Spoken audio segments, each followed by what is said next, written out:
Alright, hello and welcome to Echoes of Color with Jeffery Morrison. How's it going? Alright, and do another whip and chat today. Happy Thanksgiving, by the way. For Canadians, I said happy Thanksgiving in advance before. But yeah, it's Thanksgiving Day now. Alright, so Diamond Art Club's Hogwarts Crest, Fine Oddities Black.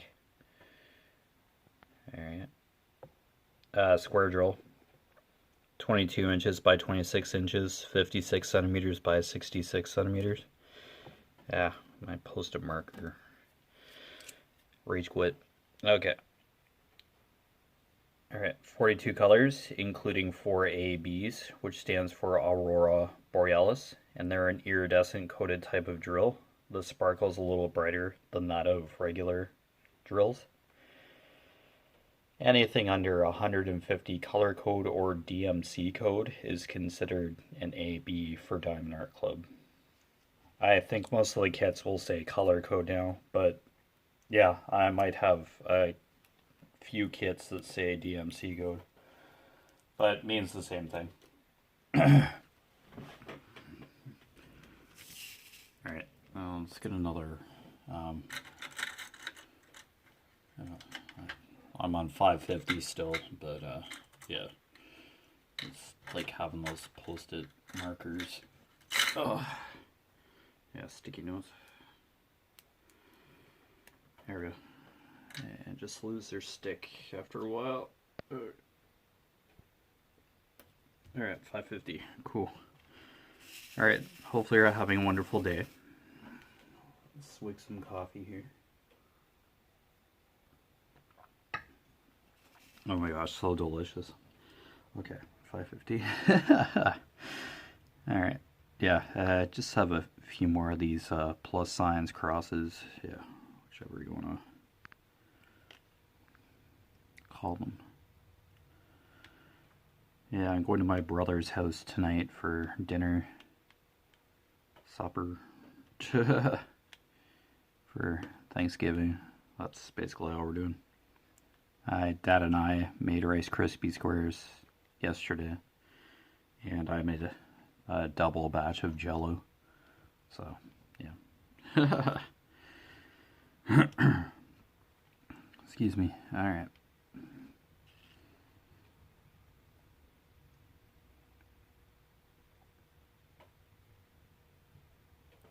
Yeah, for Rice Krispies, it's kind of two people because once you take the marshmallow mix off of the heat, it starts turning into cement. It starts hardening.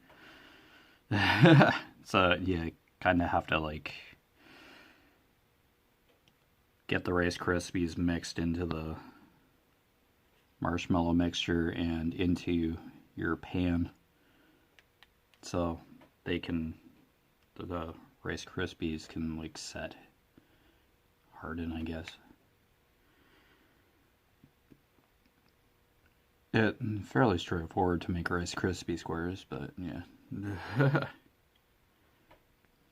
But of course there's a recipe, like if you don't know, but yeah.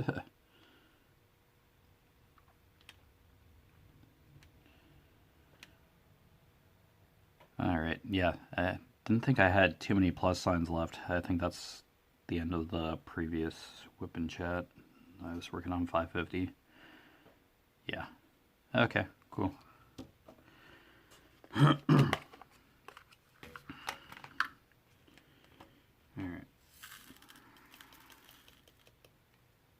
Alright.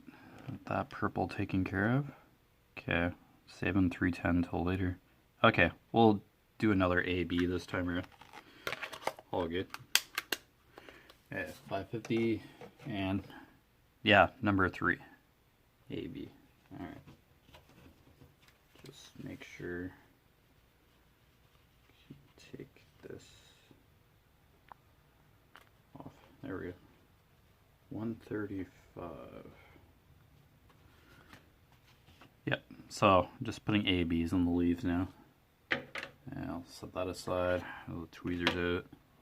135. Alright. Well, still quite a few of these left, so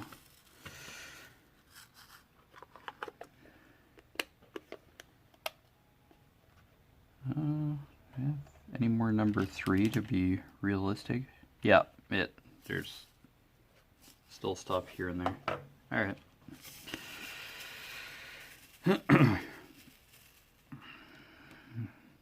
Alright, so yeah, it's just the green AB. Yeah, might be fighting with sunlight and glare, but the sun looks to have moved enough.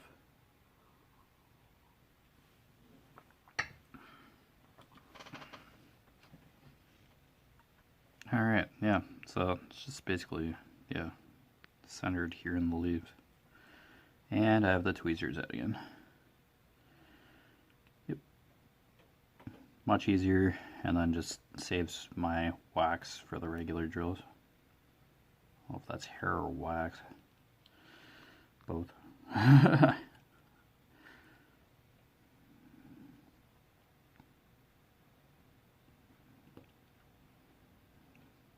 So I already get a chunk of the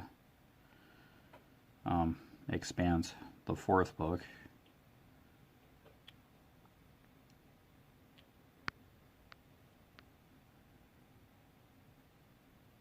Yeah, so main characters just kind of got forced into a situation between two factions in a new space colony.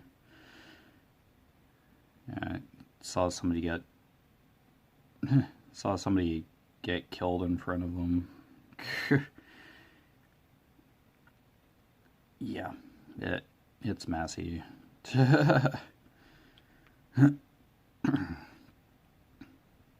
Basically this fictional government and some early settlers are having differences of opinion. Yeah.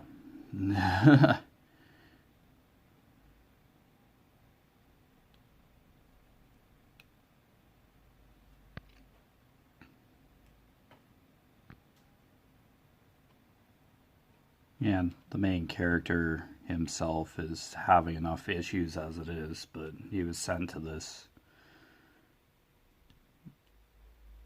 colony to kind of just oversee things and mediate, keep the peace kind of thing. But the main character and his crew of the Rossinet, like a ship that he owns or has, that I think he owns it. Probably a detail I overlooked in the other 3 books. Anyway, he's in the new system. He was very apprehensive. So was his crew, but they're getting paid well.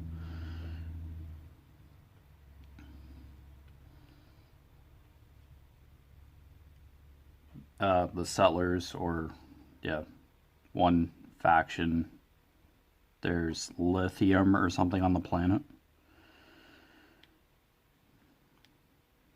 Ilium or something. Yeah, try to keep this explained relatively easily. Yeah, so these belters, or like settlers of this new system, planet Ilium, are mining this lithium or whatever, this material from the planet, and they already have a purchaser lined up to buy the material, but the government or some other faction, a third faction off planet, is trying to block their delivery route, like off planet, once they get it from the planet and up into space to take to their client or whatever. Someone else is trying to prevent them from doing so, but there's conflict on the planet itself because the government has come down with martial law. Yeah, everybody's just trying to lay claim to this new galaxy territory thing. Yeah, and yeah. And it's going as well as you'd probably expect it to go.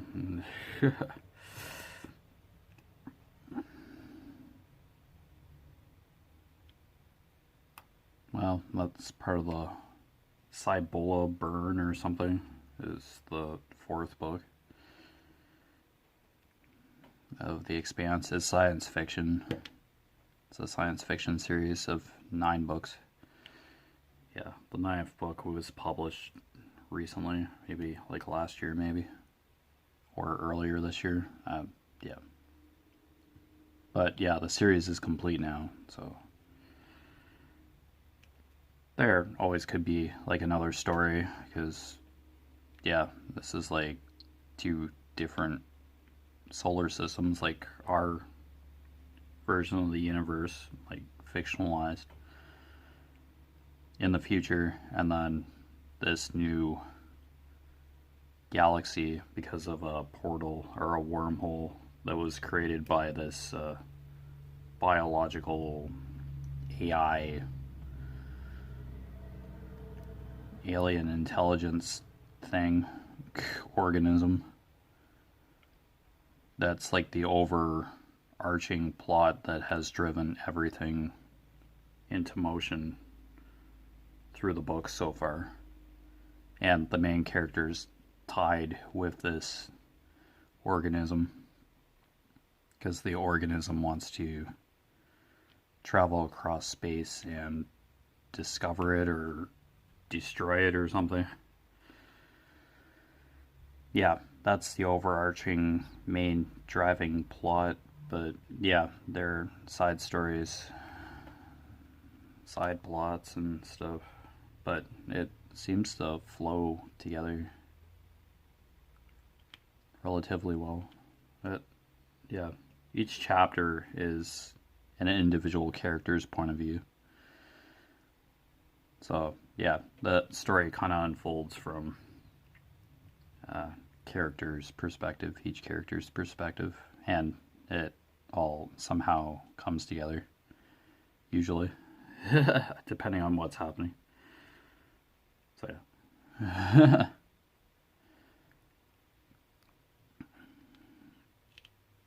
Yeah, not to spoil too much, but yeah, it's a lot of conflict, racial division, you could say, too. Yeah.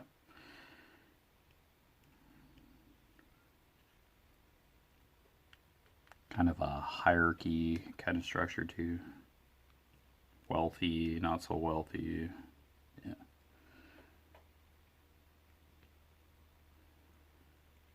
There are some generations of individuals who have not lived on Earth, grew up off planet, like off Earth, and have grew up on Mars or something because it's been terraformed and all that. Yeah, that science fiction. Yeah.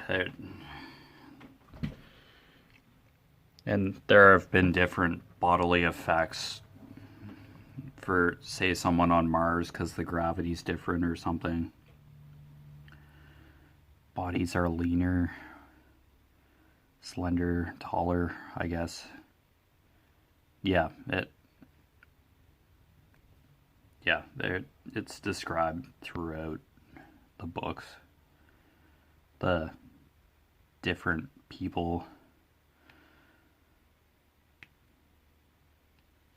that they're from a certain region or part of the galaxy and they look a certain way, have a different appearance because of where they have lived, how their bodies have acclimatized to the surrounding environment, that the gravity basically.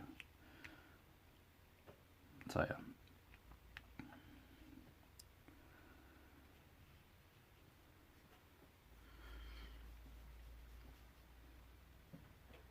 Yeah, and you're not thrown with like a whole bunch of conflict in these books. It's just kind of a couple major events happening in each book.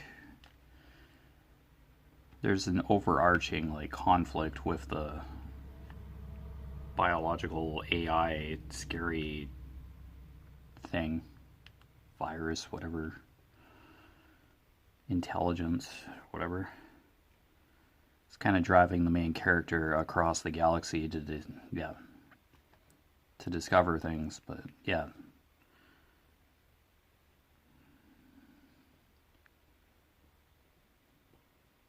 Yeah, you're just guided through a couple situations per book, and then it just overall continues in the next book after it to get to some sort of conclusion in the 9th book. So, dear knows what happens.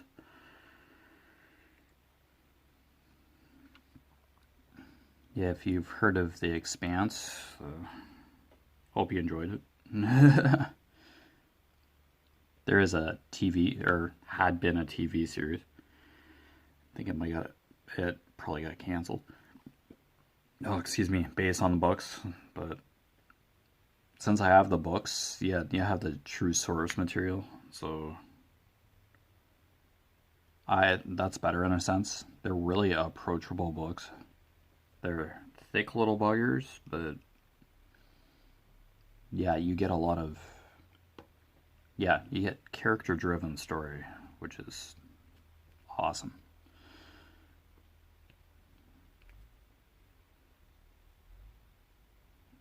Yeah, the Wheel of Time series. Just read the first book, Eye of the World. It's just kind of as if there was a camera crew there to follow the characters. It's kind of an omniscient third person view. Yeah. First person, yeah, would be like I and all that.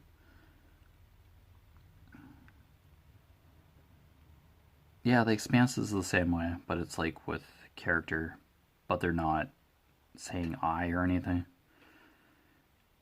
You're just kind of following that character for that chapter, but it's in third person. Yeah, that's how that works. Eye of the World, yeah, it's narrated third person, but it's not. You're just seeing what the characters are doing. Just kind of following the characters. Yeah, I think it's both the same narrating style. I think that's where I'm going with this.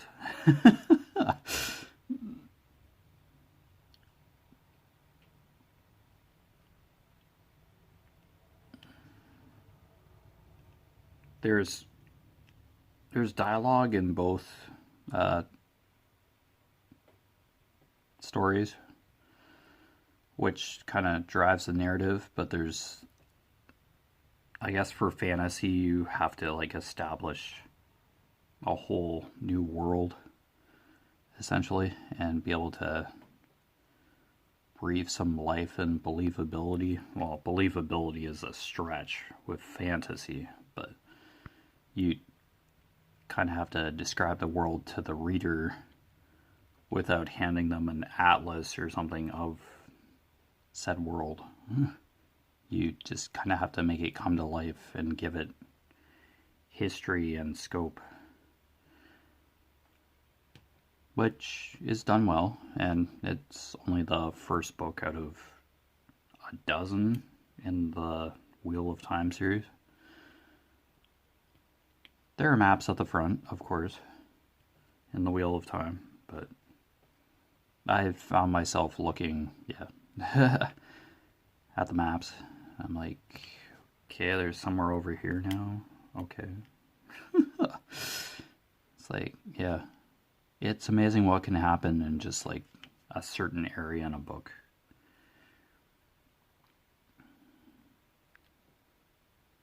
Yeah, then you start seeing the names of towns and villages, and it's like, oh, okay, good. They've gone this far, and now they want to head to here. So, yeah, visuals, so that's handy. I appreciate that. I think in like any fantasy book, if there's a world, there's usually a world map, some kind of cartography, just to kind of give the writer a visual of, even idea of what they want to do with their material. Like, probably, world building. It's pretty essential when you're writing fantasy or science fiction for that matter. You're describing the world to thousands of people, and how you describe it is how people are going to interpret the material. I missed a couple of stars.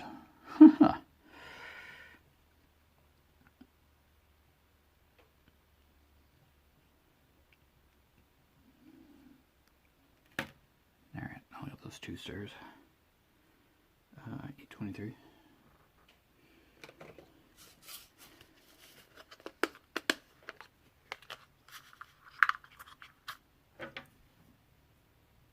Yeah, I just noticed that I missed a couple stars from before.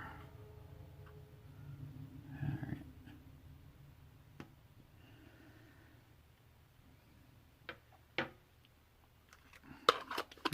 There. Oh, as always, if you miss a symbol, then it's there.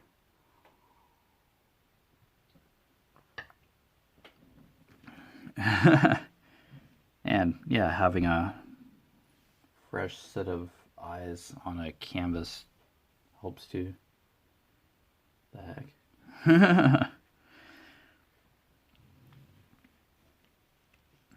Alright, I think that's all the 3s over here, but yet again. Crooked drill. That row right there. A column. It's crooked. No! Well, see, not straight, not perfect either, so no panicking. They'll probably correct themselves if I put drills beside them. That triangle symbol, eventually. They'll correct themselves, no worries. So if you get like a crooked row of drills, putting this drill here or whatever will just slightly correct it. It's not the end of the world if you have a crooked drill on your canvas. Don't beat yourself up so much. It's fine. It will most likely correct itself and look a little better. But also remember that this is art that you look at from a distance too. So, don't worry about being perfect as long as you cover the symbol. But if it's like you're basically putting a diamond down, pick it off and then put it back down. This is generally fairly forgivable adhesive. Other canvases, the adhesive material might not be as forgiving. But the Diamond Art Club adhesive, the glue, there's a clear layer of glue on top of these symbols. So that's how I'm sticking the drills down, just in case you're like, okay, you're just putting these drills down and they're staying. There's an invisible thin layer of glue technically on this canvas material over top of the symbols so that these drills can sit down where they need to, according to the legend and what colors you have. Diamond painting in a nutshell.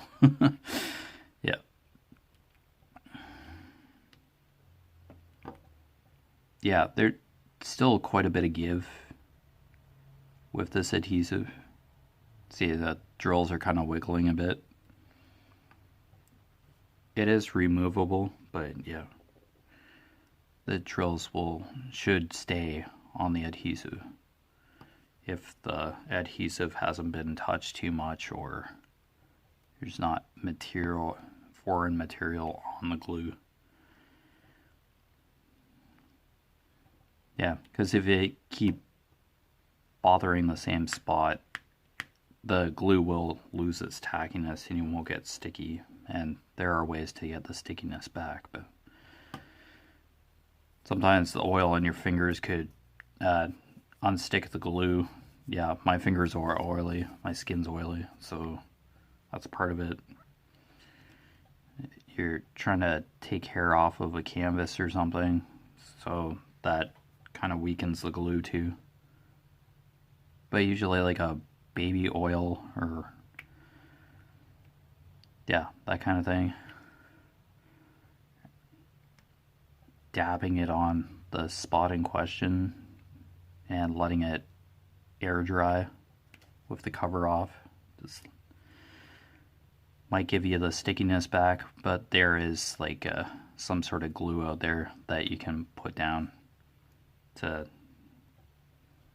have the drills, reattach the drills to the adhesive or help make them stick. Yeah, there's a couple different ways to get the stickiness back on the adhesive, but generally if you are just careful putting the drills down and stuff, then you should be fine. Alright, is that all for number 3? Yeah, okay, so it was nice to do another AB. That might be the last AB. Yep, for this section, it looks it.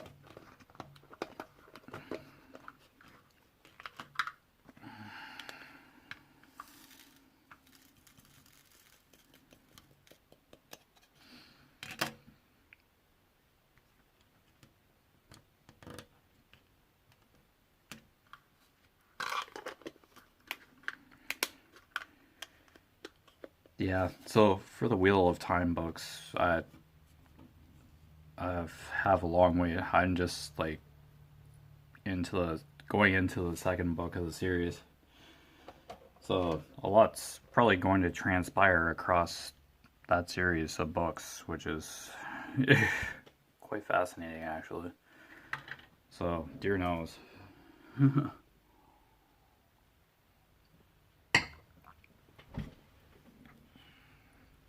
I don't know, it's a series that's been around for a decade or so, and I just kept seeing the books, and I'm like, nah. Probably wouldn't like it, and then, yeah, lo and behold, read the first book now, and it's like, oh, this is actually half decent. Okay, I think, oh, J is the next. Okay, 3346.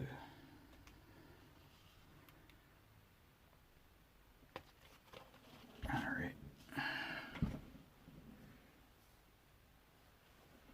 Okay. Yep, still tons of this green left.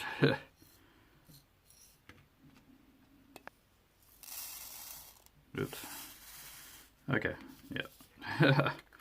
I'll empty this 3346 container a bit. I think I just basically poured what was left. Yep. For leftover drills into the container. Alright, so yeah, there's J here. Just making sure it's actually J. Okay. Yep, so yeah, just filling on the leaves, so it's just going to be in a concentrated place. But yeah, you've been watching Echoes of Color with Jefferey Morrison. Down below in the description, I put my Facebook profile name, basically my first and last name, my Echoes of Color Facebook business page, and my Instagram. All three I just try to update simultaneously with my progress on my current WIP, like my WIP canvas, work in progress canvas, which, yeah, is here. Or whichever one I'm working on for the channel. I just basically take progress pictures, finishing a section, that kind of thing. The odd update about the channel, which is fairly rare. But yeah, it's mostly, yeah, here's the new canvas, here's the startup pic, and then, yeah, progress as I go along. yeah. And you get the odd meditation quote and all that in my personal Facebook and Instagram. Definitely see meditation quotes on Instagram. If I don't fall asleep while meditating or during my meditation, to be able to share the quote. But I could meditate at a different time. That'd probably improve things a bit, but yeah. I also post 2 of my walking challenge websites that I have gone to purchase said challenges that I'm working on. Lord of the Rings from Conqueror and Silk Road trading routes in Asia. Pacer. I'm not sponsored nor affiliated by Conqueror or Pacer. And yeah, those are just the websites that I've gone to purchase those challenges, and that's where you can purchase the challenges too if you were interested in that kind of thing. But yeah, I won't earn a commission if you click on those links. So yeah, totally up to you. Just a curiosity information thing that I just have. But anyway, take care, all the best, and I'll see you again soon. Bye.